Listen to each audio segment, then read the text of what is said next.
Oh, Roland, il y a des textes de loi et aussi des juges qui peuvent apporter leur contribution au droit. C'est le cas récemment avec une décision de justice qui a validé un licenciement fondé sur des publications du compte privé d'un salarié sur Facebook. Et oui, faites très attention, je pense notamment à Christine Béroux. Je consulte très régulièrement ses blogs. Et ses blogs et ses blagues. Attention. Alors effectivement, de nombreux salariés sont très actifs sur les réseaux sociaux, Instagram, Facebook, Twitter et sur des blogs également. Et les salariés, comme toute personne, disposent, on le sait, d'un large droit qui est afférent à la liberté d'expression. On dit ça n'engage que moi souvent sur Twitter. On va voir Ça que c'est n'engage pas pas toujours mon le cas. employeur. Ouais.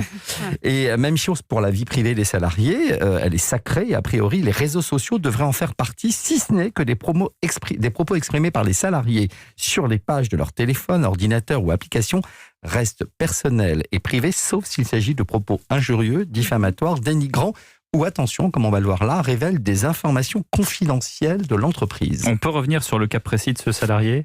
Alors, ce salarié était employé par une célèbre enseigne de vêtements. Le salarié a cru bon de publier sur son compte Facebook, pourtant accessible qu'à ses amis, donc en privé, des photos de la nouvelle collection qui devait rester confidentielle, compte tenu de la concurrence et de la campagne prévue de lancement.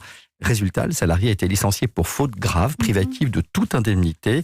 Et selon l'employeur, il avait violé une clause de confidentialité insérée à son contrat de travail. Mais vous dites en plus que ce compte n'était accessible que par ses amis. Alors, le fait que le compte soit privé et que la publication ait été produite en justice ne constitue pas une atteinte à la vie privée dans la mesure où la production de ces photos en justice était nécessaire et proportionnée au but recherché qui était de démontrer justement qu'il avait violé son contrat de travail.